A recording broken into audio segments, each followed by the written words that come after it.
year ago, my life had collapsed around me. I'd worked myself into exhaustion. My father died suddenly, and my relationships were in turmoil. Little did I know at the time, out of my greatest despair was to come the greatest gift.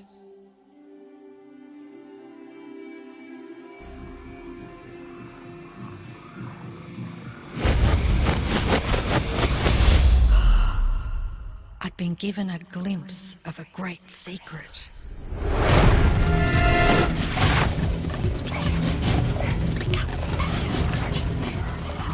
I began tracing the secret back through history.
I couldn't believe all the people who knew this.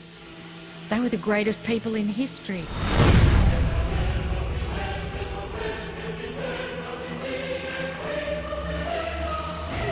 Why doesn't anyone know this? All I wanted to do was share the secret with the world. I began searching for people alive today who know the secret. One by one, they began to emerge.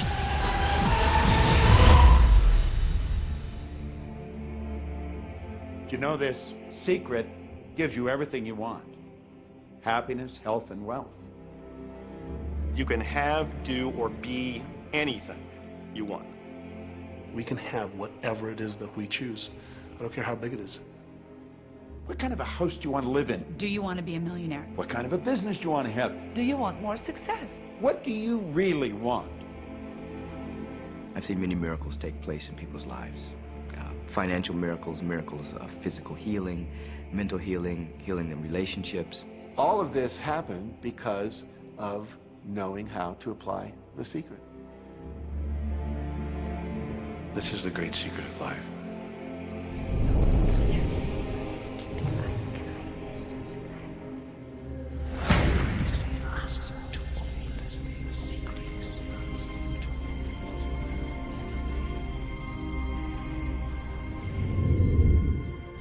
You've probably been sitting there wondering, what is the secret?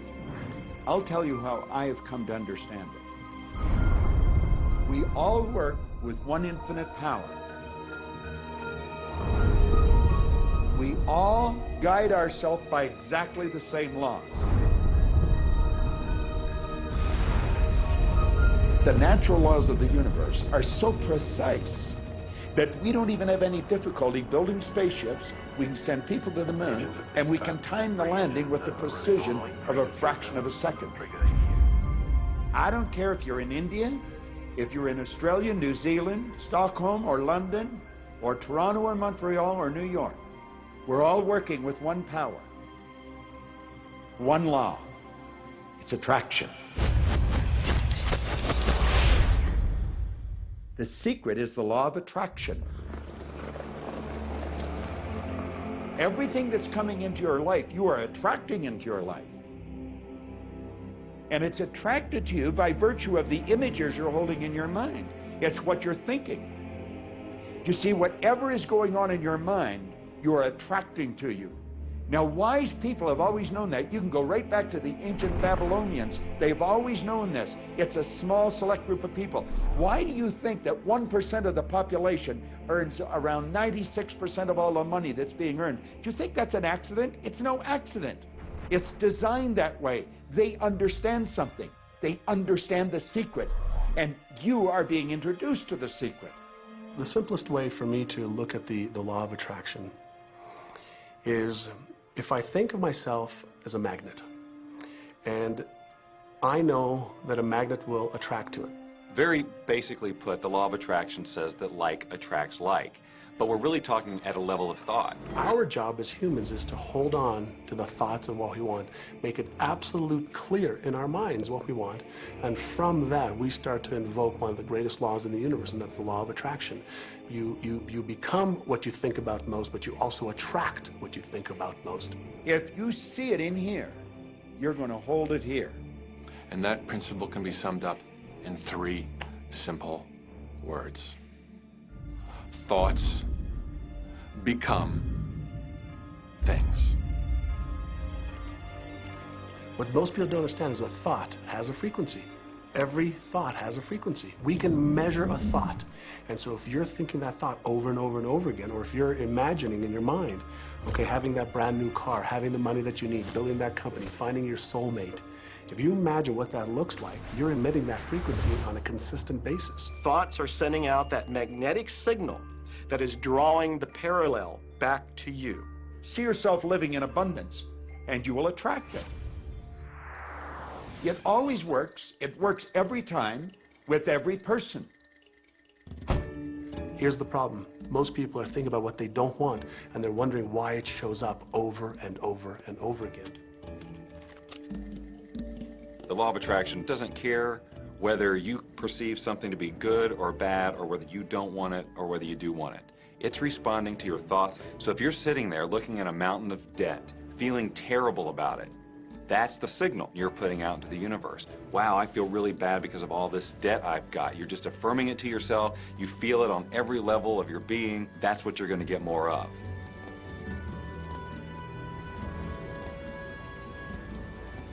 So when you're looking at that thing you want and you're saying yes to it, you're activating a thought. And the law of attraction is responding to that thought and bringing you things that match that. But when you are looking at something that you do not want and you shout no at it, you are actually not pushing it away. Instead, you are activating the very thought of what you do not want, and now law of attraction is lining those things up for you also. This is a universe that is based upon attraction. Everything is about attraction. The law of attraction is always working. Whether you believe it or understand it or not, it's always working. You might be thinking about the past or the present or the future, but whether you're remembering or observing or imagining, still in that process you are activating thought. And law of attraction, which is the most powerful law in the universe, is responding to your thought. Creation is always happening.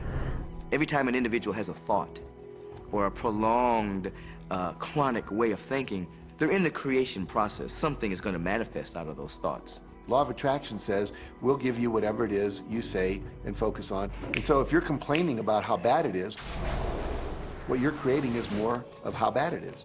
Oh, look! I found that!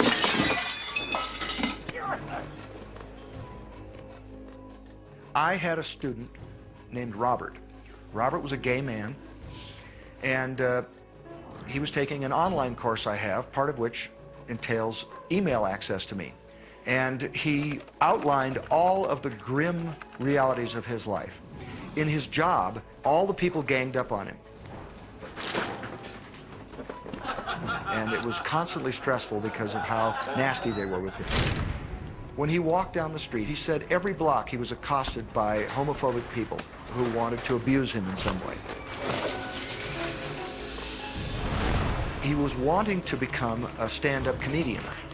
And when he went out and did a stand-up comedy job, everybody heckled him about being gay. And his whole life was one of a lot of unhappiness and misery, and it all focused around this idea of being attacked because he was gay. I began to teach him that he was focusing on what he did not want. I had directed him back to his email that he sent me and said, read it again. Look at all the things you do not want that you're telling me about. And I can tell you're very passionate about this. When you focus on something with a lot of passion, it makes it happen even faster. And then he really started taking this thing about focusing on what you want to heart. And he began really trying it. What happened within the next 6 to 8 weeks was absolutely a miracle. He said that all the people in his office that had been harassing him either transferred to another department, quit working at the company, or started totally leaving him alone, and he began to love his job. He noticed that when he was walking down the street that nobody came up to him and harassed him anymore. They just weren't there. I'm a very, very gay man. When he went and did his stand-up comedy routines, he started getting standing ovations and nobody was heckling him. His whole life changed because he changed from focusing on what he did not want, what he was afraid of, what he wanted to avoid, to focusing on what he did want. So we may be very positive in our outlook and orientation, and we tend to attract positive people and positive events and circumstances. We may be very negative in our orientation, or very angry, in which case we tend to attract negative, angry people and negative, angry circumstances. And so you end up attracting to you the predominant thoughts that you're holding in your awareness, whether those thoughts are conscious or whether they're unconscious. That's the rub. If you look very carefully when it comes to the secret and the power of our mind and the power of our intention in our daily lives, it's all around us. All we got to do is open our eyes and look. You see law of attraction evidenced in your society when you see that the one who speaks most of illness has it. When you see that the one who speaks most of prosperity has it. Law of attraction is evident everywhere around you if you are understanding what it is. It has to do with you being a magnet, attracting thought, attracting people, attracting events, attracting lifestyle. Indeed, everything that you bring into your experience, you bring because of this powerful law of attraction. I mean, I'm not talking to you from the point of view of just wishful thinking or imaginary craziness. I'm talking to you from a deeper, basic understanding. Quantum physics really begins to point to this discovery. It says that you can't have a universe without mind entering into it, that the mind is actually shaping the very thing that is being perceived. Now, if you don't understand it, doesn't mean you should reject it. You don't understand electricity, probably. First of all, no one even knows what electricity is, and yet you enjoy the benefits of it. Do you know how it works? I don't know how it works, but I do know this, that you can cook a man's dinner with electricity, and you can also cook the man. People oftentimes, when they begin to understand the great secret, become frightened of all of these negative thoughts that they have. Two things they need to be aware of. One, it has been proven now scientifically that an affirmative thought is hundreds of times more powerful than a negative thought. So that eliminates a degree of worry right there. You live in a reality where there is this buffer of time, and truly that serves you. You're really not wanting to be in an environment where your thoughts manifest immediately.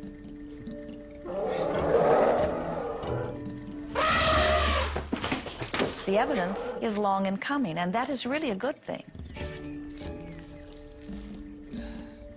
So you want to become aware of your thoughts, you want to choose your thoughts carefully, and you want to have fun with this, because you are the masterpiece of your own life.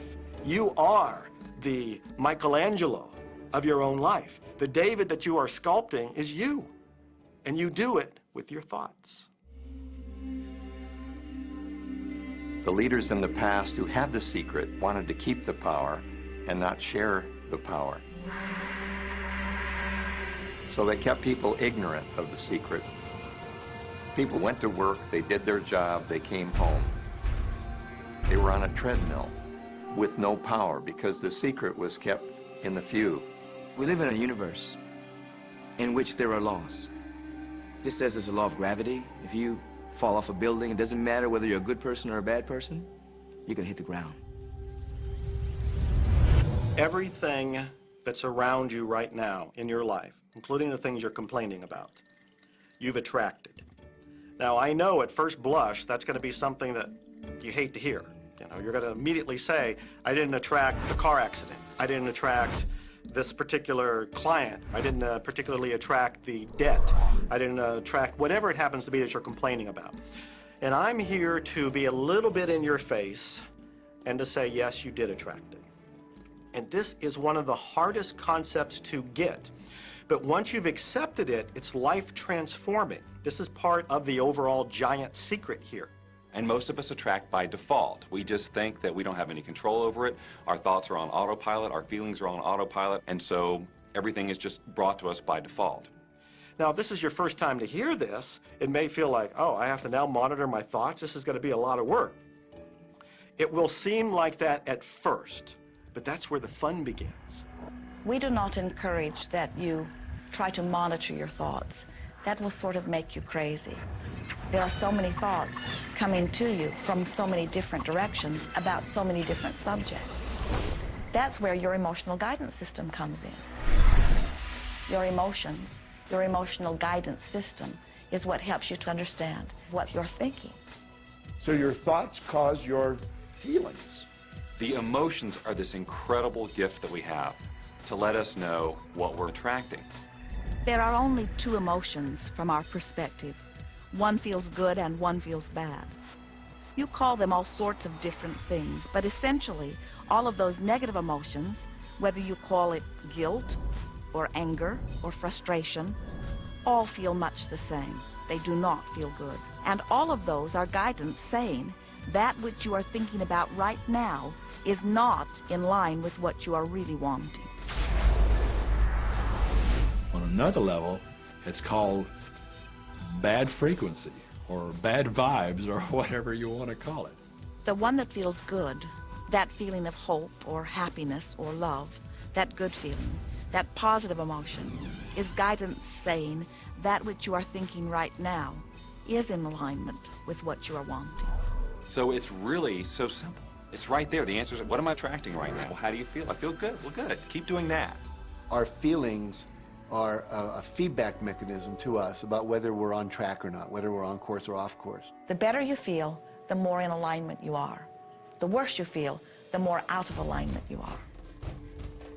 What you are doing as you are moving through the variety of your day-to-day experience is you are offering thoughts that are literally formulating your future experience. And you can tell by the way you feel if the things that you're moving toward will please you when you get there.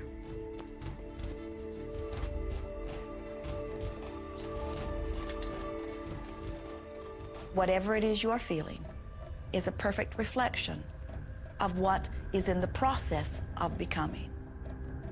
And you're getting exactly what you're feeling about, not so much what you're thinking about. That's why people, if they stub their toe out of bed, they tend to spiral.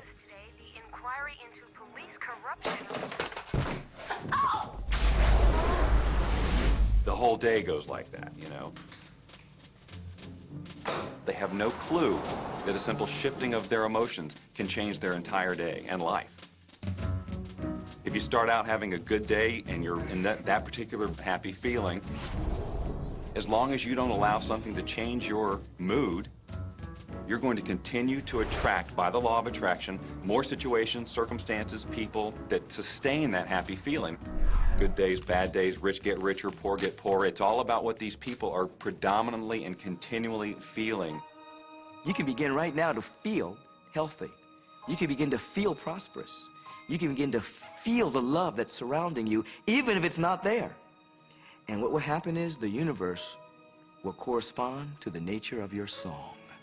The universe will correspond to the nature of that inner feeling and manifest, because that's the way you feel. So basically what you focus on with thought and feeling is what you attract into your experience, whether or not it's something you want.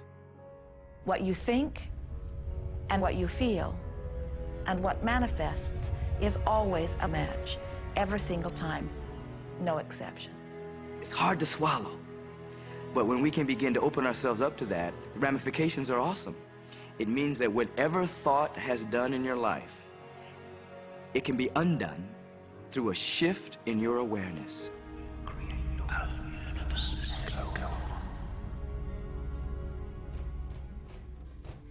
It's really important that you feel good, because this feeling good is what goes out as a signal into the universe and starts to attract more of itself to you.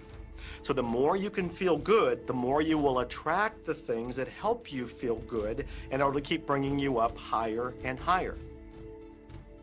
When you're feeling down, do you know that you can change it like that? Put on a beautiful piece of music. Start singing. That'll change your emotion. Or think of something beautiful. Think of a baby. Maybe one you love. And dwell on it. Really keep that thought in your mind. Block everything out but that thought. I guarantee you'll start to feel good. This principle applies to your family pet, for instance, which I believe are wonderful because they put you in a great emotional state. When you feel love for your pet, that's a great state of love that's going to bring goodness into your life. What a gift that is.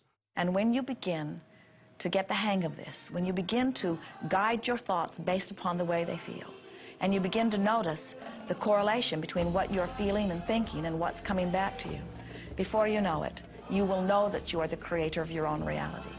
And those who are watching from a distance will stand in amazement at the perfect life you live.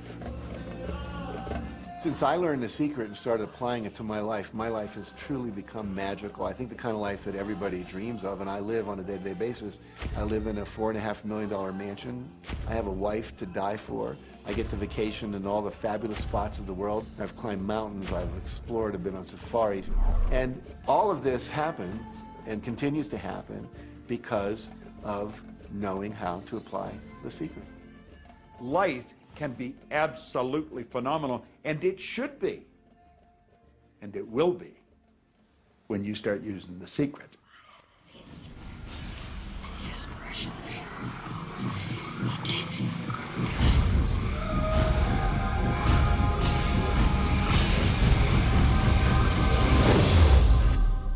Well, a lot of people ask me what their job is in the creative process and what the job of the universe is. So let's look at that for a moment. Let's use this metaphor. If you think about Aladdin and his lamp, you've probably heard of that one. I mean, Aladdin picks up the lamp, and he dusts it off, and out pops the genie.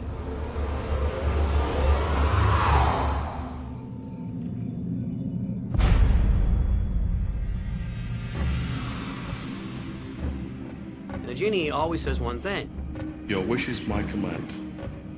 If you trace the story back to its origins, you know, we now think that there's 3 wishes, but if you trace the story back to its origins, there's absolutely no limit whatsoever to the wishes.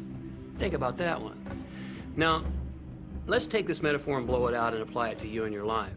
Remember, Aladdin is the one who always asks for what he wants. Then you've got the universe at large, which is this grand genie, and traditions, you know, have called it so many different things. Your holy guardian angel, your higher self. I mean, we could put any label on it, and you choose the one that works best for you. But every tradition has told us there's something bigger than us. And the genie always says one thing. Your wish is my command. So we like to say to you that the creative process is a 3-step process. Step 1 is you must ask for what you want. You do not need to use words to ask. In fact, the universe is not even hearing words from you. The universe is responding completely to your thoughts.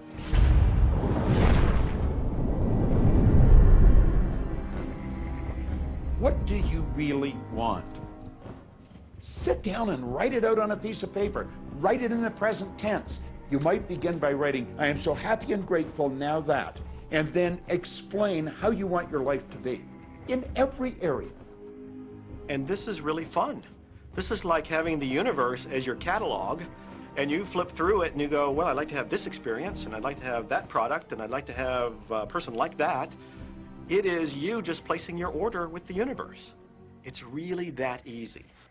The second step is answer, an answer to what you're asking. And that is not your work in your physical form. The universe will do that step for you. All of the universal forces are responding to the thoughts that you have set into motion. Your wish is my command. And the universe will start to rearrange itself to make it happen for you. Most of us have never allowed ourselves to want what we truly want because we can't see how it's going to manifest. If you do just a little research, it is going to become evident to you that anyone that ever accomplished anything did not know how they were going to do it. They only knew they were going to do it. You don't need to know how it's going to come about. You don't need to know how the universe will rearrange itself. You don't know how. It'll be shown to you. You will attract the way. So then our friends say, something must be going terribly wrong because I know I am asking, so where's my stuff? And we say, you are asking. You are completing step one. You can't help but do that. The universe is answering every time, no exception. But there is another step that you must understand, and it is called step 3, which is the receiving step, which means you must bring yourself into alignment with what you're asking for. When you're in alignment with what you want, you feel wonderful. That's what enthusiasm is. That's what joy is. That's what appreciation is. That's what that feeling of passion is. But when you are feeling despair or fear or anger, those are strong indicators that you are not right now in alignment with what you're asking for. And so when you begin to realize that the way you feel is everything, and you begin to direct your thoughts based upon how they feel, little by little, you can find the feeling place of it, and now you are one with it, and now it must manifest into your experience.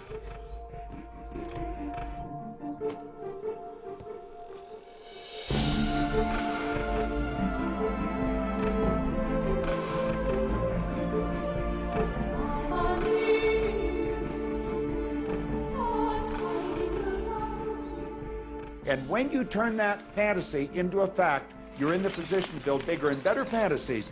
And that, my friend, is the creative process.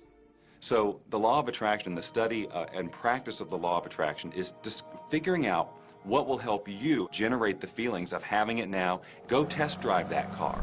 Go shop for that home. Get in the house. Do whatever you have to do to generate the feelings of having it now and remember them. Whatever you can do to do that will help you to literally attract it. It could be you wake up and it's just there, it's manifest. Or you might get some inspired idea of some action to take. You certainly shouldn't be going, well, I could do it this way, but man, I would hate that, because you're not on the right track if that's the case. Action will sometimes be required, but if you're really doing it in line with what the universe is trying to deliver, it's going to feel joyous, you're going to feel so alive, time will just stop, you could do it all day. The universe likes speed. Don't delay, don't second guess, don't doubt. When the opportunity's there, when the impulse is there, when the intuitive nudge from within is there, act. That's your job. And that's all you have to do. You will attract everything that you require. If it's money you need, you'll attract it. If it's people you need, you'll attract it. If it's a certain book you need, you'll attract it. You've got to pay attention to what you're attracted to. Because as you hold images of what you want, you're going to be attracted to things and they're going to be attracted to you. But it literally moves into physical reality with and through you. And it does that by law. You can start with nothing. And out of nothing and out of no way, a way will be made. Think of this. A car driving through the night, the headlights only go 100 to 200 feet forward. And you can make it all the way from California to New York driving through the dark because all you have to see is the next 200 feet. And that's how life tends to unfold before us. And if we just trust that the next 200 feet will unfold after that, and the next 200 feet will unfold after that, your life will keep unfolding, and it will eventually get you to the destination of whatever it is you truly want because you want it.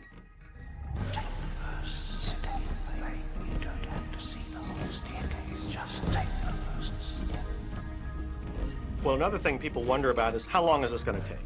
How long will it take to manifest the car, the relationship, the money, whatever it happens to be? Well, I don't have any rule book that says it's going to take you 30 minutes or 3 days or 30 days. I think it's more a matter of you being in alignment with the universe itself.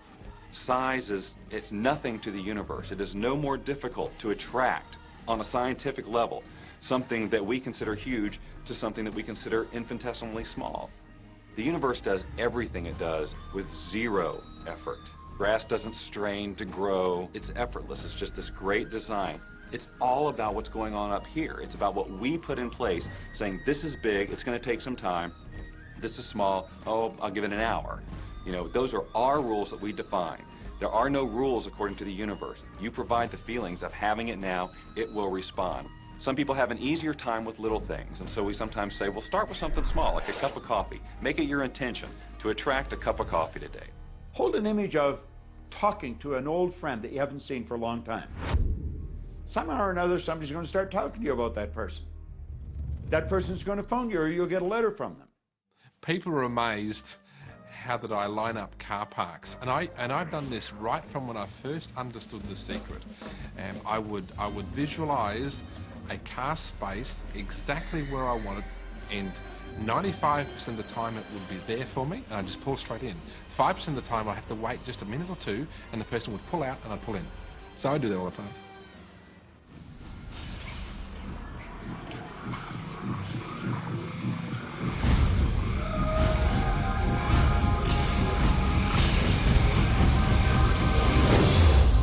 A lot of people feel stuck or in prison or confined by their current circumstances. And I'm trying to point out that whatever your circumstances right now, that is only your current reality. And current reality will begin to change as a result of watching this and beginning to use The Secret. But sometimes it feels like you're stuck because you continue to think the same thoughts over and over again. And so you tend to get the same results over and over again. And the reason is because most people offer the majority of their thought in response to what they are observing. You see, if you're just looking at what is, then you're just thinking about what is. And when you think about what is, law of attraction gives you more of it. And then if you just observe what is, then you're just thinking about what is. And law of attraction gives you more of what is. And then if you just observe, well, we've been over this, haven't we? You have to find a way that you are approaching what is through a different vantage point. Most people look at their current state of affairs and they say, this is who I am. That's not who you are. That's who you were. You see, if you look at your current state of affairs right now, let's say, for instance, that you don't have a lot of money in your bank account, or you don't have the relationship that you want, or your health and fitness isn't up to par. That's not who you are. That's the residual outcome of your past thoughts and actions. So we're constantly living in this residual, if you will, of the thoughts and the actions we've taken in the past. When you look at your current state of affairs and define yourself by that, then you doom yourself to have nothing more than the same in the future. All that we are is the result of what we have thought. Okay, what can you do right now to begin to turn your life around? I'll tell you 2 or 3 things. Start making a list of things to be grateful for. Start with that, because this shifts your energy. It starts to shift your thinking. Where before this exercise, you might be focusing on what you don't have, and you might be focusing on your complaints, and you might be focusing on whatever the problems are. When you do this exercise, you start to go in a different direction. You start to be grateful for all the things that you feel good about. Gratitude is absolutely the way to bring more into your life. Every man knows that when his wife's appreciating him for the little things he does, what does he want to do? He wants to do more. It's always about appreciation. It pulls things in. It attracts support. I've said for many years that whatever we think about and thank about, we bring about.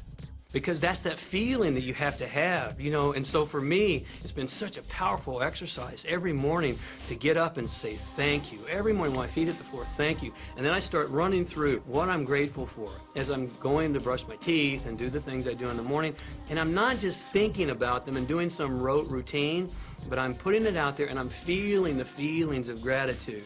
Because as soon as you start to feel differently about what you already have, you will start to attract more of the good things, more of the things you can be grateful for. Because you can look around and say, well, look, I don't have the car I want, I don't have the house I want, I don't have the health I want, I don't have the spouse I want. Whoop, back up, back up. Those are all the things you don't want. Focus on what you already have that you're grateful for. And it might be you have the eyes to watch this. It might be the clothes that you have. Yes, you might prefer something else, and you might get something else pretty soon if you start feeling grateful for what you have.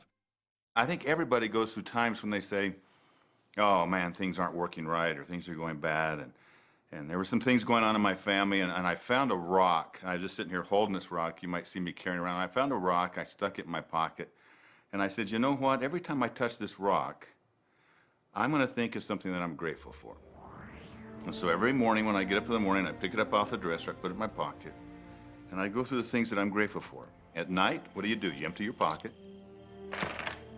and there it is again. And I've had some different experiences with that. I've had some amazing experiences. I had a guy from South Africa, and he saw me drop it. He said, what is that? Well, what's that?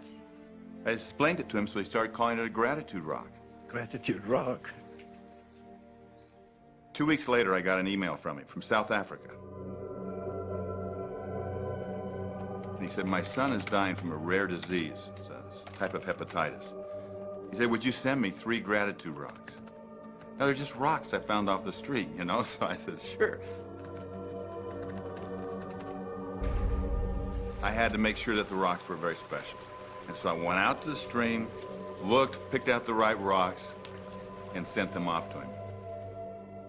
4 or 5 months later, I get an email from him that my son's better, he's doing terrific, and he said, but you need to know something. He says, we've sold over 1,000 rocks at $10 a piece as gratitude rocks, and we've raised all this money for charity. Thank you very much.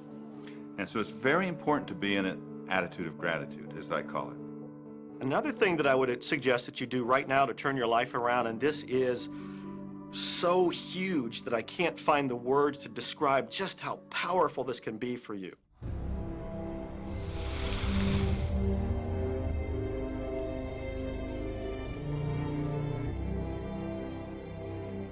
I took the visualization process from the Apollo program and instituted it during the 1980s and 90s into the Olympic program. And it was called Visual Motor Rehearsal. When you visualize, then you materialize. And the interesting thing about the mind is we took Olympic athletes and then hooked them up to sophisticated biofeedback equipment and had them run their event only in their mind. Incredibly, the same muscles fired in the same sequence when they were running the race in their mind as when they were running it on the track. How could this be? Because the mind can't distinguish whether you're really doing it or whether it's just a practice. I think if you've been there in the mind, you'll go there in the body. When you're visualizing, when you've got that picture playing out in your mind, always and only dwell upon the end result.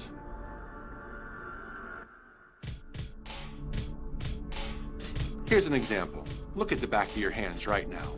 Really, look at the back of your hands. The color of your skin, the freckles, the blood vessels, the rings, the fingernails, the fake fingernails. Take in all those details right before you close your eyes. And then see those hands, your fingers, wrapping around the steering wheel of your brand new car.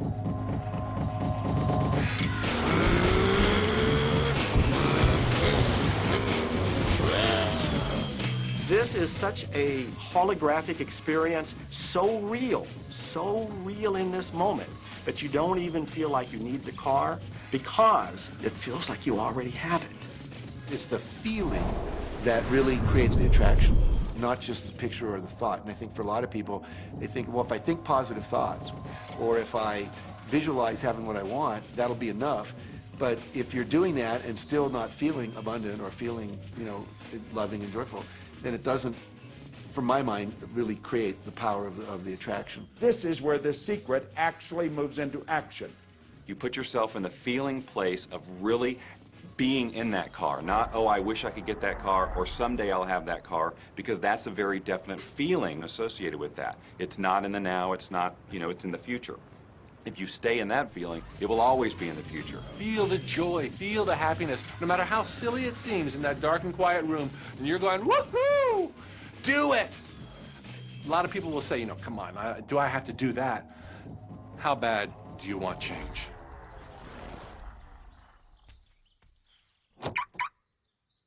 Now that feeling and that inner seeing will begin to be an open doorway through which the power of the universe will begin to express. What power is, I cannot say. All I know is that it exists. Our job is not to figure out the how. The how will show up out of the commitment and the belief in the what. The hows are the domain of the universe. It always knows the shortest, quickest, fastest, most harmonious way between you and your dream. If you turn it over to the universe, you will be surprised and dazzled by what is delivered to you. This is where magic and miracles happen.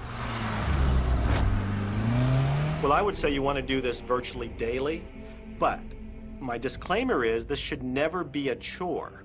What's really bottom line importance here to the whole secret is feeling good. You want to feel exhilarated by this whole process. You want to be high, happy, in tune as much as possible. The only difference between people who really are living this way and people who aren't, living in the magic of life, is that the people who are living in the magic of life have habituated ways of being. They have habituated this process, and magic happens with them wherever they go, because they remember it and they do it all the time, not as a one-time event. People hold that for a while, and they're really a champion at it. And they say, you know what, I'm fired up, I saw this program, and I'm going to change my life. And yet, results aren't showing, and beneath the surface, it's just about ready to break through. And someone will look at the surface results and go, this stuff doesn't work. And you know what? The universe says, your wish is my command. And it goes down. Knowing the law of attraction, I wanted to really put it to use and to see if it was, what would happen. And in 1995, I started to create something called a vision board, where I take something that I would want to achieve, or something that I want to attract, like a car or a watch or the soulmate of my dreams, and I'd put a picture of what I wanted up on this board called the vision board. And every day I would sit in my office and I would look up at this board and I would start to visualize. I would really get into the state of having already acquired it. And I was getting ready to move as we put all the furniture, all the boxes put into storage. And I made 3 different moves over a period of 5 years. And then I ended up in California and bought this house, renovated it for a year, and then had all the stuff brought from my former home 5 years earlier.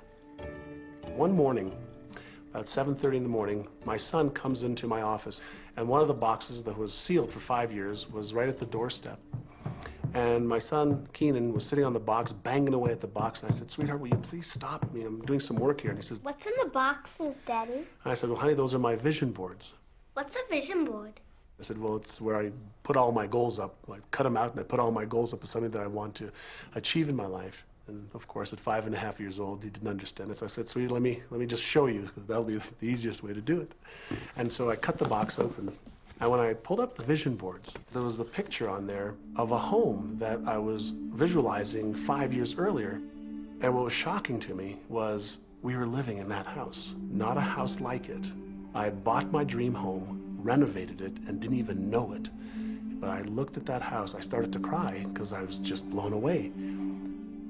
Why are you crying? Honey, I finally understand how the law of attraction works. I finally understand the power of visualization. I finally understand everything that I've read, everything that I've worked with my whole life, the way I've built companies. It worked for my home as well. And I bought our dream home and didn't even know it.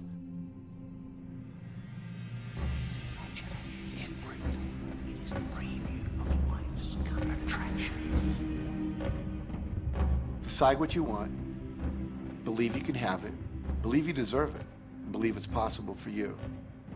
And then close your eyes every day for several minutes and visualize having what you already want and feeling the feelings of already having it.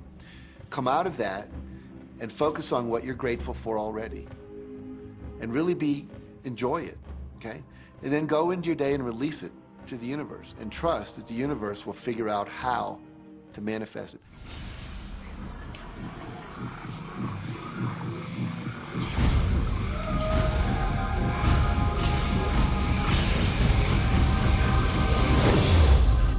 No, The Secret was definitely a real transformation for me because I grew up in a family where my dad was very negative, thought that rich people were people that had ripped everyone off, thought that anyone who had money, must have deceived somebody. And so I grew up with a lot of beliefs about money, that if you had it, it made you bad. Only evil people have money. And, money doesn't grow on trees. That was a big one. Who do you think I am, Rockefeller? That was one of his favorite phrases. So I grew up truly believing that life was difficult, that it was hard, you had to struggle. And it was only when I met W. Clement Stone that I literally began to shift my life. Whatever the mind of man can conceive and achieve. When I was working with Stone, he said, I want you to set a goal that's so big that if you achieved it, it would blow your mind. And you would know it's only because of what I've taught you that you would have achieved this goal. Well, at the time, I was making about $8,000 a year. And for some reason, I wanted something that was really measurable. So I said, I want to make $100,000 in a year. Now, I had no idea how I could do that. I saw no strategy, no possibility, but I just said, I'm going to declare that, I'm going to believe it, I'm going to act as if it's true, and release it. And so I did that. And one of the things he taught me was every day to close your eyes and visualize the goal as if it's already achieved. And I had actually made a $100,000 bill that I put on the ceiling. So the first thing I'd see when I woke up, I'd look up and there it was, and it would remind me that this was my intention. And then I would close my eyes and visualize having this $100,000 a year lifestyle. And interestingly enough, nothing major happened for about 30 days. I didn't have any great breakthrough ideas. No one was offering me more money. And all of a sudden, I was in the shower. It was about 4 weeks into it, and I had a $100,000 idea. It just came right into my head. I had a book I had written, and I said, if I could sell 400,000 copies of my book at a quarter each, that would be $100,000. Now, the book was there, but I never had this thought. And one of the secrets, I think, is that when you have inspired thought, you have to trust it, and you have to act on it. Now, I didn't know how to do that. I didn't know how I was going to sell 400,000 copies. We'd never done that. And then I saw the National Enquirer at the supermarket. I had seen that millions of times, and it was just background. And all of a sudden, it jumped out of me as foreground, and I thought, wow, if readers knew about my book, certainly 400,000 people would go out and buy it. And about 6 weeks later, I gave a talk at Hunter College in New York to 600 teachers, and this lady comes up at the end and she says, that was a great talk. I'd like to interview you. Let me give you my card. And I said, who do you write for? I'm a freelancer, but I sell most of my stuff to the National Enquirer. And I had this little theme from the Twilight Zone went off in my head. Na, na, na, na, na, na. You're like, whoa, this stuff's really working. So that article came out, and our book sales started to take off. But the point I want to make is that I was attracting into my life all these different events, including this person. And to make a long story short, I did not make $100,000 that year. We made $92,327. But do you think we were like depressed and going, this doesn't work? No, we were going, whoa, this is amazing. And so my wife said to me, wow, if it works for 100,000, you think it'll work for $1 million? And I said, I don't know. I think so. Let's try it. My publisher actually wrote me a check as a royalty check for our first Chicken Soup for the Soul book. And he actually put a smiley face in his signature because it was the first $1 million check he'd ever written. And so I know from my own experience, because I wanted to test it, does this secret really work? And when we put it to the test, it absolutely worked. And now I live my life from that every single day. Well, I can just imagine what a lot of people that are watching this are thinking. And that is, how can I attract more money into my life? How can I get more of the green stuff? How can I get more wealth and prosperity? How can I, when I love my job, deal with the credit card debt that I have? And the realization that maybe there's a ceiling on the money that can come in because it's coming to me through my job. How can I bring in more? Intend it. This goes back to one of the things we've been talking about throughout the whole secret. Your job is to declare what you would like to have from the catalog of the universe. Well, if cash is one of them, say how much you would like to have. I would like to have $25,000 unexpected income within the next 30 days. or whatever it happens to be. It should be believable for you. Most people have a goal of getting out of debt. That'll keep you in debt forever. Whatever you're thinking about, you will attract. You'll say, but it's get out of debt. I don't care if it's get out or get in. If you're thinking debt, you're attracting debt. Set up an automatic debt repayment program and then start to focus on prosperity. So many times people say to me, well, I'd like to double my income in the next year. But then you look at their actions and they're not doing the things that are going to make that happen. And they'll turn right around and go, well, I can't afford that. Okay, guess what? Your wish is my command.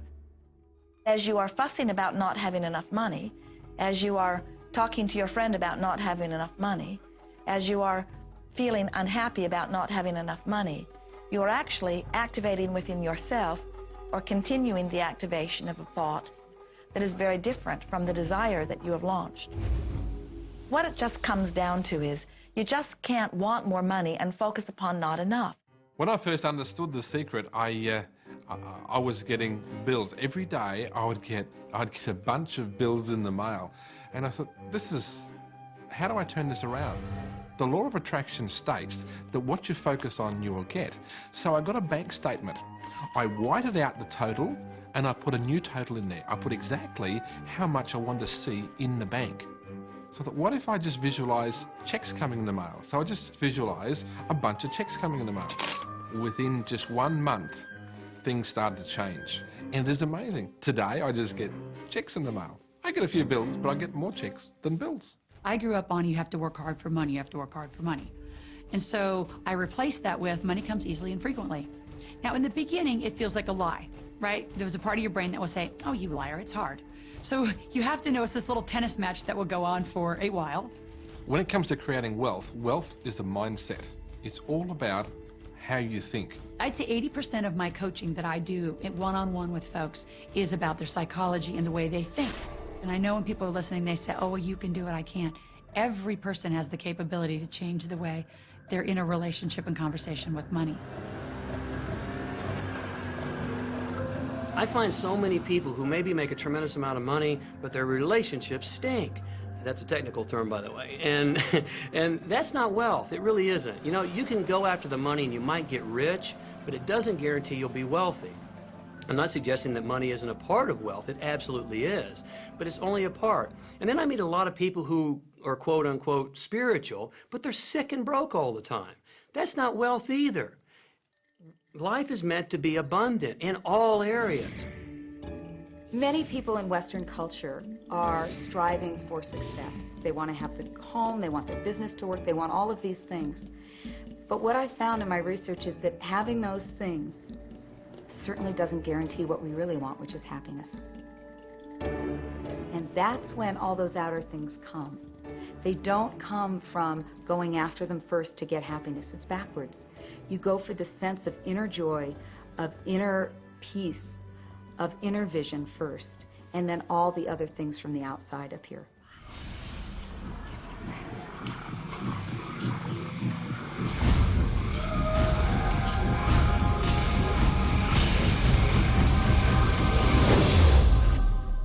The secret means for me actually that we are creators of our universe, and that every wish of what we want to create will manifest in our life.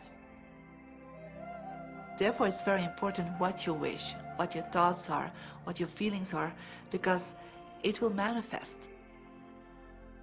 Now, one day I went into somebody's home, and he was an art director of a very famous film producer.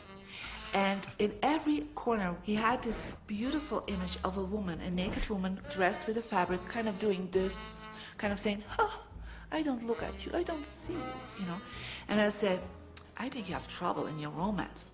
Are you a clairvoyant or something? No, but look, 7 places you have exactly that woman. But I love that kind of painting. I painted it myself. That's even worse, I said, because you put all your creation and your creativity in it.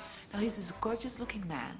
He has all these actresses around him because that's the work he does. He doesn't get romance. I said, what do you want? Well, I want to date 3 women a week. Okay, paint yourself with 3 women and hang it in every corner.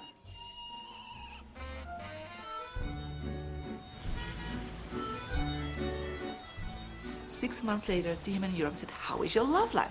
Great. They just call me. They all want to date me. Because that's your wish. Now I have like 3 dates a week. They're fighting over me. Good on you. But I really want to stabilize a little bit. I want marriage, and I want romance. Well, paint it, okay? So he painted a beautiful romantic relationship. Then a year later, he got married and is very happy. Because he put another wish out. But he wished it in himself for years, but it did not happen. Because his wish could not manifest because the outer level of himself, his house, was just contradicting himself all the time. So if you know this knowledge, you should start playing with it. Inside relationships, it's important to first understand who's coming into the relationship. And I don't mean about your partner, I mean about you. How can you ever expect anyone else to enjoy your company if you don't enjoy your own company? And so, again, the law of attraction, or the secret, is about bringing that into your life, and you've got to get really, really clear. Here's the question I would ask you to consider. Do you treat yourself the way that you want other people to treat you? You become the solution for you. Don't now you owe me and you need to give me more. Instead, give more to yourself. Take time off to give to yourself, in a sense, to fill yourself up to fullness, to where now you can overflow in giving. I got into many relationships expecting my partner to show me my beauty. I needed to see him showing me my beauty because I didn't feel beautiful. Because when I was growing up, my sheroes were Charlie's Angels, the Bionic Woman, Wonder Woman. And though they were wonderful women, none of them looked like me. It wasn't until I stopped and I fell in love with Lisa, full lips, round hips, mocha skin, afro, that the rest of the world began to fall in love with Lisa. There's something so magnificent about you. I have been studying me for 44 years. I want to kiss myself. Because you're going to get to love yourself. I'm not talking about conceit. I'm talking about a healthy respect for yourself. And as you love yourself, you'll love others. Sometimes people will say, those people at work are so negative, or the man I live with is so angry, or my children are so worrisome to me. And we say, you must orient yourself to the best part of those people who surround you. We encourage that you get a notebook and that you make a list of the positive aspects of the people that you spend a lot of time with.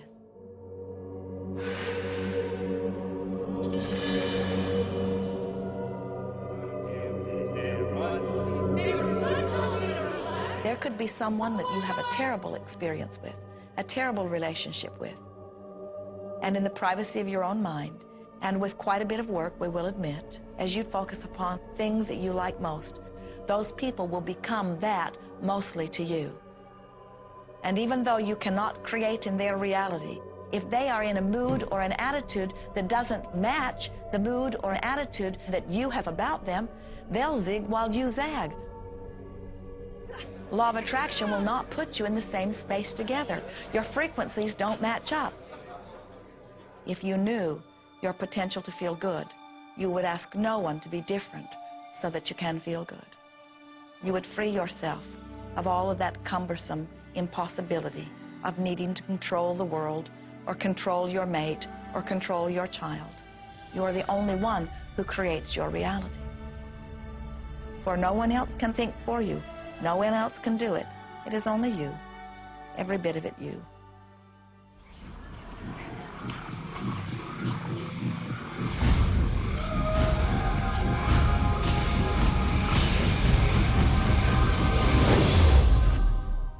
It's important to recognize that our body is really the product of our thoughts.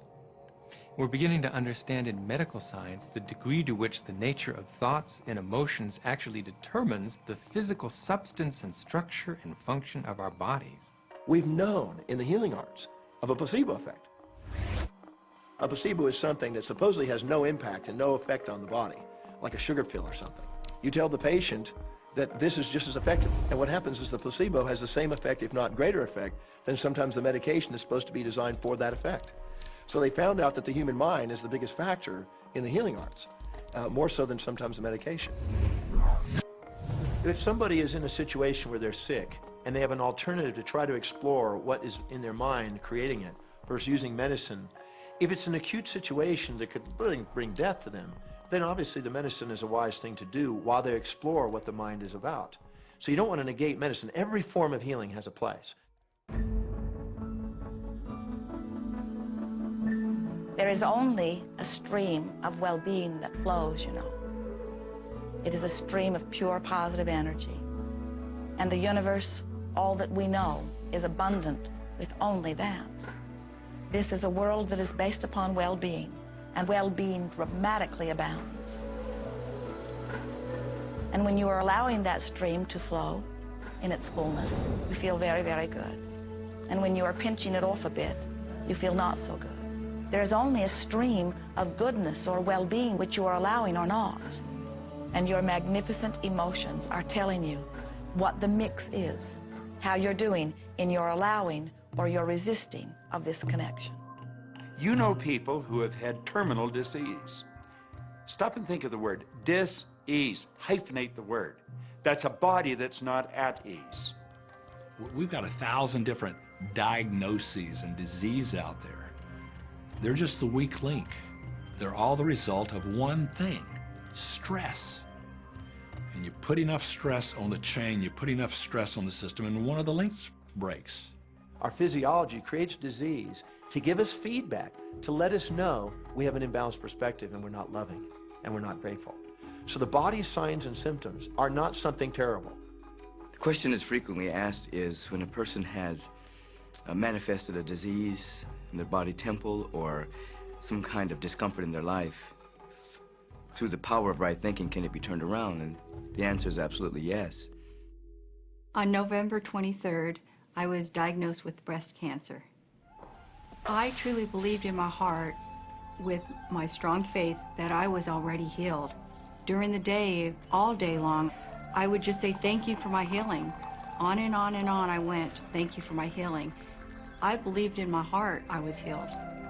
I saw myself as if cancer was never in my body. One of the things I did to heal myself was to watch very funny movies. That's all we would do, is just laugh, laugh, laugh.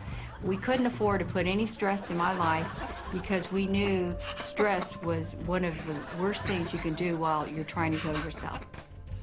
From the time I was diagnosed, which was November 23rd, to the time I was healed totally was approximately 3 months. And that's without radiation and chemotherapy. Well, we come with a basic program. It's called self-healing. You get a wound, it grows back together.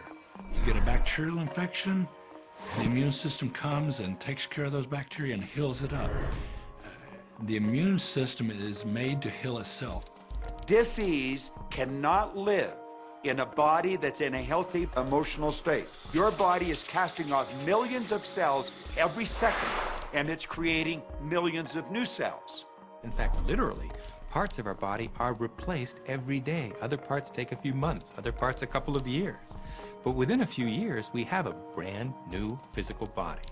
If you have a disease and you're focusing on it and you're talking to people about it, you're going to create more disease cells.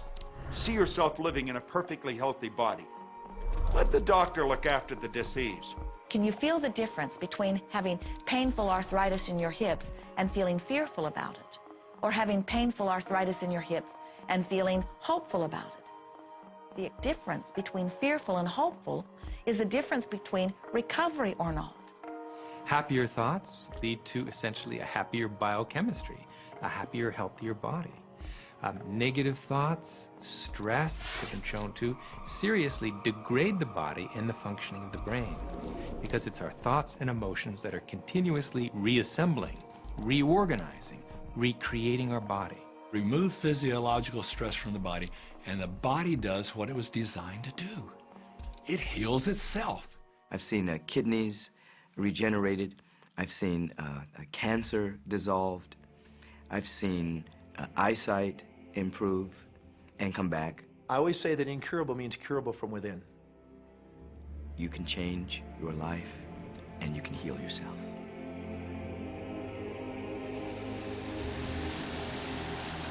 Well, my story begins on March 10, 1981. It really changed my whole life. It was a day I'll never forget. I crashed an airplane.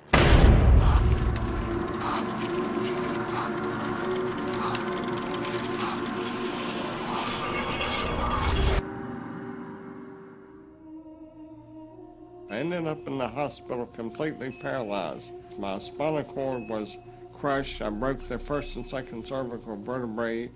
My swallowing reflex was destroyed. I couldn't eat or drink. My diaphragm was destroyed. I couldn't breathe. All I could do was blink my eyes.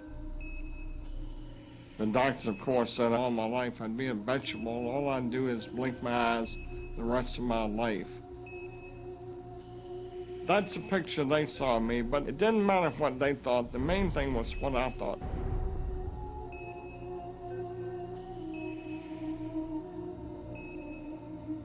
I picture myself being a normal person again, walking out of that hospital. The only thing I had to work with in the hospital was my mind. As long as you have your mind, you can put things back together again. I was hooked to a respirator, and they said I'd never breathe on my own again because my diaphragm was destroyed. But this little voice kept saying to me, breathe deep, breathe deep.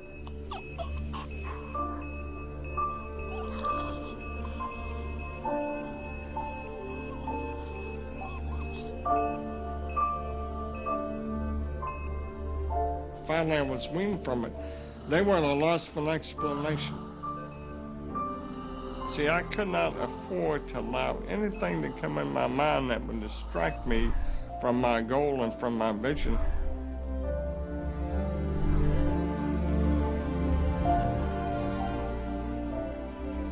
Well, I set a goal to walk out of the hospital on Christmas. That was my goal.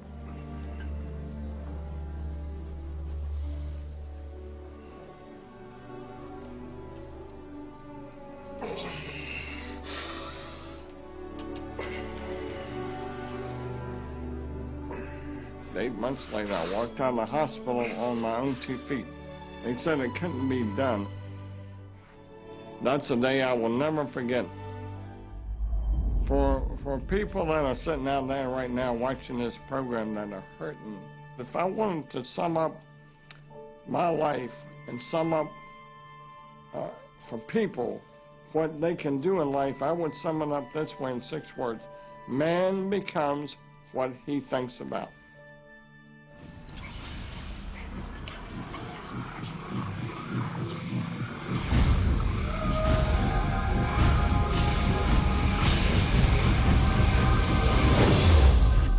We notice that there are so many people who are living life in a very conditional way. They look out and they see things that are wonderful and they say, yes, we want more of those. We would vote for that. We would support that with our time and energy and money. But then they look out and they see things that they do not want, terrible things that they do not want to live and that they do not want to see others live. And they say, we've got to do something about getting rid of those things. But they don't realize that as they push against the unwanted, they add power to it. In this world, there is a war against poverty and a war against cancer and a war against teenage pregnancy and a war against terrorism and a war against violence and a war against terrorism. We mentioned that there's a war against terrorism, and all of this pushing against is only adding to, because you can't say no and make it go away. When you shout no, law of attraction is lining that up. The reason that what you resist persists is because if you're resisting something, you're saying, no, I don't want this thing because it makes me feel this way, the way I'm feeling right now. So you're just putting out this really strong emotion of, wow, I really don't like this feeling, and it's there, and it just comes racing towards you. You know, the anti-war movement creates more war. The anti-drug movement has actually created more drugs because we're focusing on what we don't want, drugs. People will say, well, shouldn't I focus upon that? That is true. And we say, that is like saying, because someone gave their attention to something they did not want long enough that now it is manifested, I should do it too. And we say, we don't really understand that reasoning. Mother Teresa was brilliant. She said, I will never attend an anti-war rally. If you have a peace rally, invite me. You know, she knew. She understood the secret. I mean, look what she manifested in the world. So if you're anti-war, be pro-peace. If you're anti-hunger, be pro people having more than enough to eat. If you're anti a particular politician, be pro his opponent. Often elections are tipped in the favor of the person that people are really against because he's getting all the energy and all the focus. You want to focus on what you want, not what you don't want. It's okay to notice what you don't want because that gives you contrast to say, well, this is what I do want. But the fact is that the more you talk about what you don't want or talk about how bad it is, read about all of that all the time, and then say, oh, how terrible it is, well, you're creating more of that. You know, so many times people say to me, well, James, I have to be informed. Maybe you have to be informed, but you don't have to be inundated. Learn to become still and to take your attention away from what you don't want and all the emotional charge around it and place the attention on what you wish to experience. I always say when the voice and the vision on the inside become more profound and more clear and loud than the opinions on the outside, you've mastered your life. You are not here to try to get the world to be just as you want it to be. You are here to create the world around you that you choose, while you allow the world as others choose it to be, to exist also.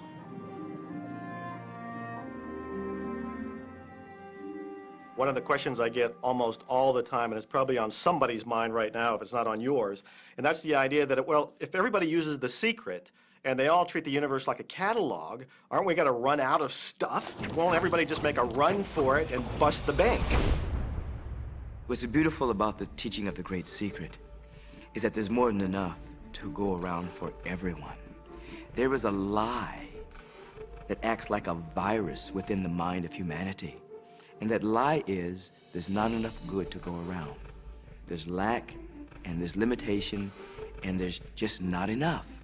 That lie has people living in fear, greed, stinginess, and those thoughts of fear, greed, stinginess, and lack become their experience.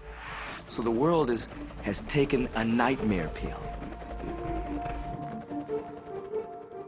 Now the truth is, there's more than enough good to go around. There's more than enough creative ideas. There's more than enough power. There's more than enough love. There's more than enough joy.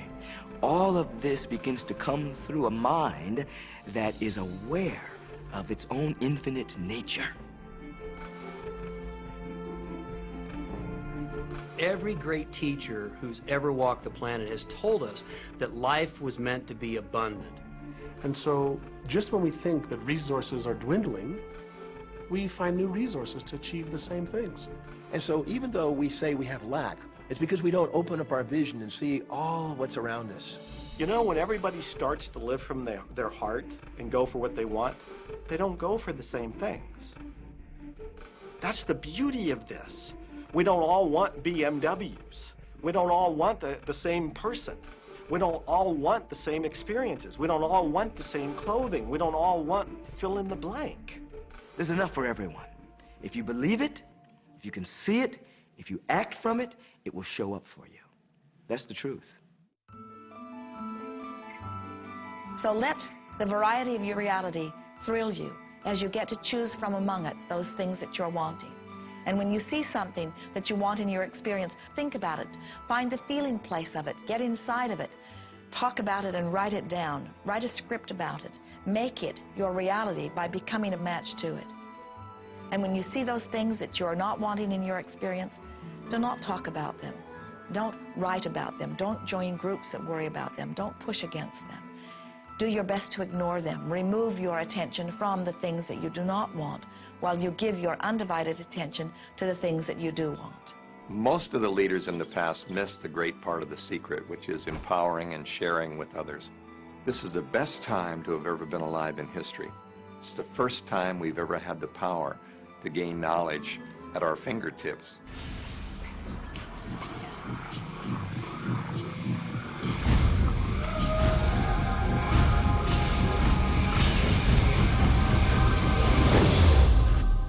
When we look around us, even at our own bodies, what we see is the tip of the iceberg. Think of this for a moment. Take your hand and look at it. Now, your hand looks solid, but it's really not. If you put it under a proper microscope, you'd see a massive energy vibrating. Everything is made up of the exact same thing, whether it's your hand, whether it's the ocean, or whether it's a star. Everything is energy. And let me help you understand that just a little bit. There's the universe, of course, and our galaxy, and our planet, and then individuals, and then inside of this body are organ systems, and then there's cells, and then there's molecules, and then there's atoms, and then there is energy. So there are a lot of levels to talk about something on, but everything in the universe is energy.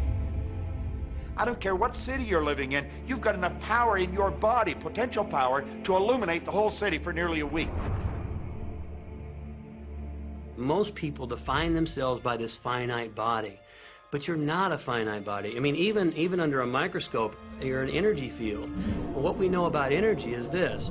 You go to a quantum physicist and you say, what creates the world? And he or she will say, energy. Well, describe energy. Okay, it can never be created or destroyed. It's always was, always has been.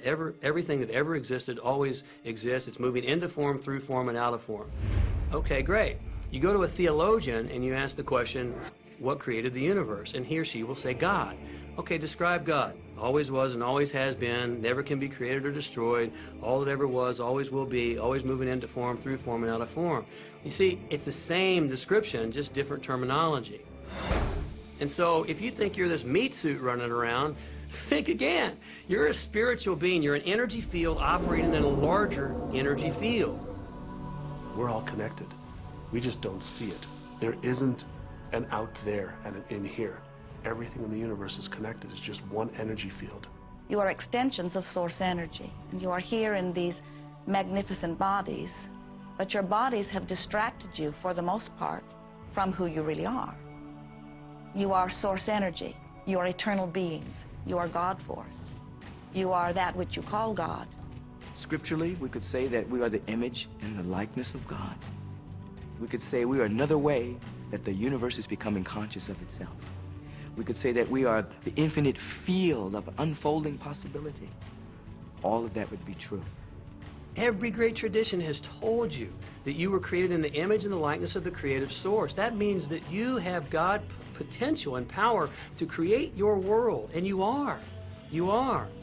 And maybe you've created things to this point that are wonderful and worthy of you, and maybe you haven't.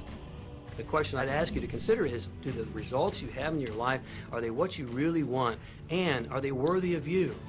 If they're not worthy of you, then when would now be the right time to change those? Because you have the power to do that. The power is under our control. You know, a lot of people feel like they're victims in life, and they'll often point to past events, perhaps growing up with an abusive parent or in a dysfunctional family. And I would add as a parenthesis here that most psychologists believe that about 85% of families are dysfunctional. So it's like all of a sudden you're not so unique. My parents were alcoholics, my dad abused me, my mother divorced him when I was 6. From the age of 13 to 18, I was involved in street gangs. I had a severe motorcycle accident. I was homeless at one point in Dallas. I lived in poverty for 15 years in Houston. When I was a child, I had learning difficulties, and I was considered learning disabled, and I was told I would never read, write, or communicate, never amount to anything, not go very far in life. I mean, that's almost everybody's story in some form or not. So that's just called so what. The real what is, what are you going to do now? What do you choose now? Because you can either keep focusing on that or you can focus on what you want. And when people start focusing on what they want, what they don't want falls away. And that part expands and the other part disappears.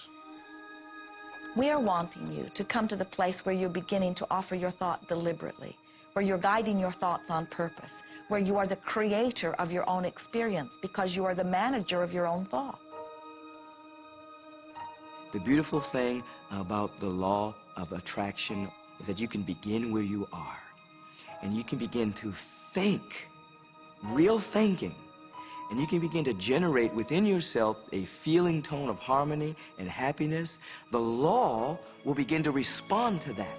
So now you start to have different beliefs, like there is more than enough in the universe, or you have the belief that everything goes right for me. Or you have the belief that I'm not getting older, I'm getting younger.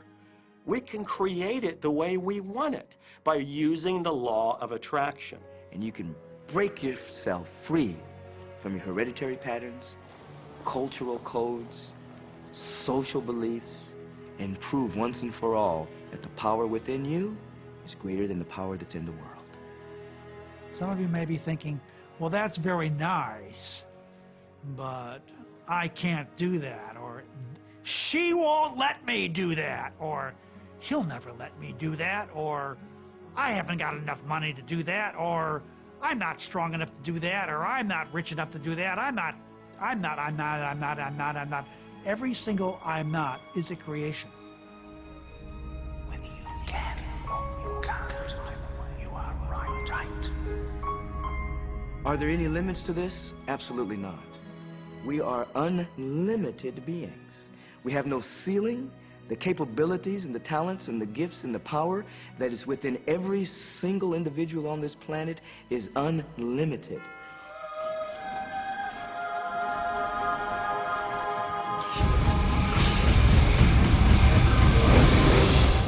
There is no blackboard in the sky on which God has written your purpose, your mission in life.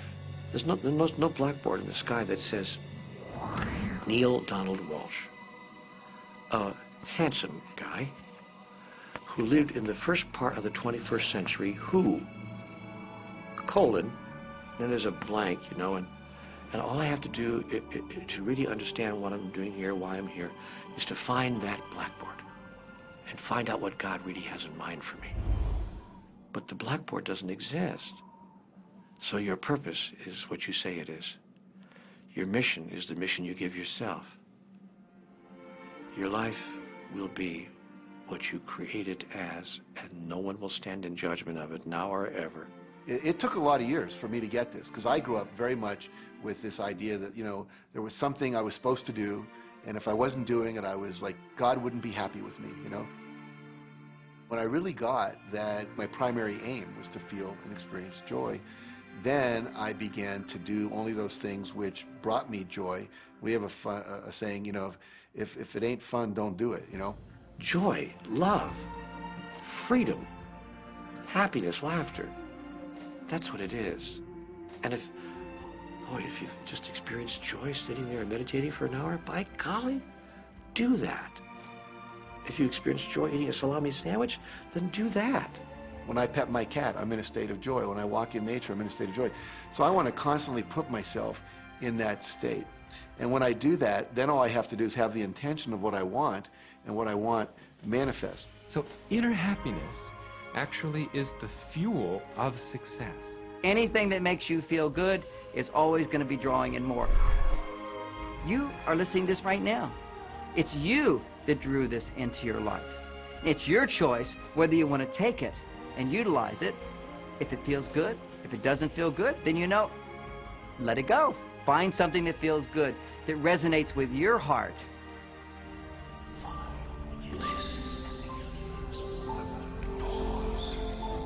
Joseph Campbell said, follow your bliss.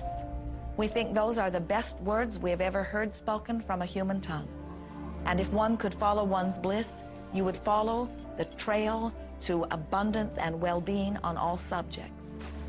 Enjoy life with us, because life is phenomenal. It's a magnificent trip. You will live in a different reality, a different life, and people will look at you and say, what do you do different than me? Well, the only thing that is different is that you work with a secret. And then you can do and have and be things that people would say that's impossible for you to do and have and be. We're really now moving into a new era. It's the era where the last frontier is not space, as Star Trek would say, but it's going to be mind. I see a future of unbounded potential, unbounded possibilities. Remember, we're using at most 5% of the potential of the human mind. 100% human potential is the result of proper education. So imagine a world where people were using their full mental and emotional potential. We could go anywhere. We could do anything, achieve anything. See yourself with the good that you desire. Every religious book tells us that. Every great book on philosophy, every great leader, all the avatars who have ever lived. Go back and study the wise ones. Many of them have been presented to you in this program. You know what? They all understood one thing. They understood the secret. Now you understand it. And the more you use it, the more you'll understand it. You may be feeling that it would be easier to be hearing these words if they had come to you the first day of your experience upon this earth. And if we were talking to you on your first day of physical life experience, we would say to you, welcome to planet Earth.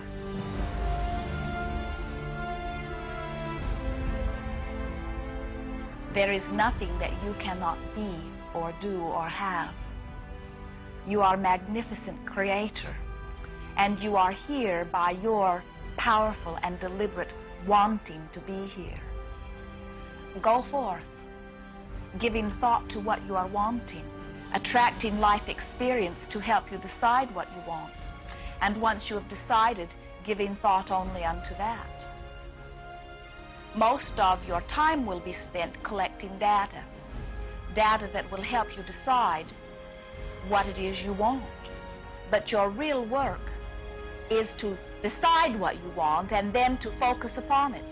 For it is through focusing upon what you want that you will attract it. That is the process of creating. I believe that you're great, that there's something magnificent about you. Regardless of what has happened to you in your life, regardless of how young or how old you think you might be, the moment you begin to think properly, there's something that is within you, there's power within you that's greater than the world, it will begin to emerge. It will take over your life. It will feed you. It will clothe you. It will guide you, protect you, direct you, sustain your very existence if you let it.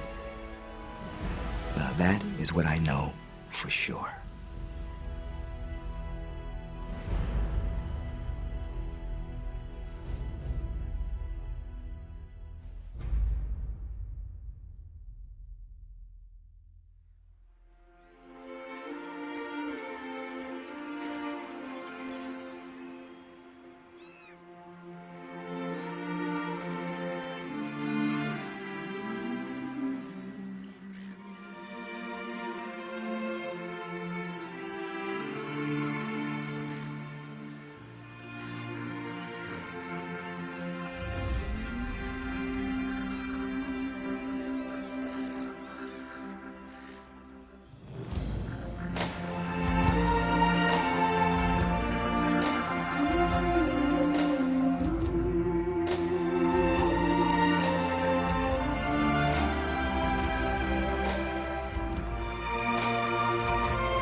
About this. Have fun with it. There is nothing you are supposed to do, only that which you want to do.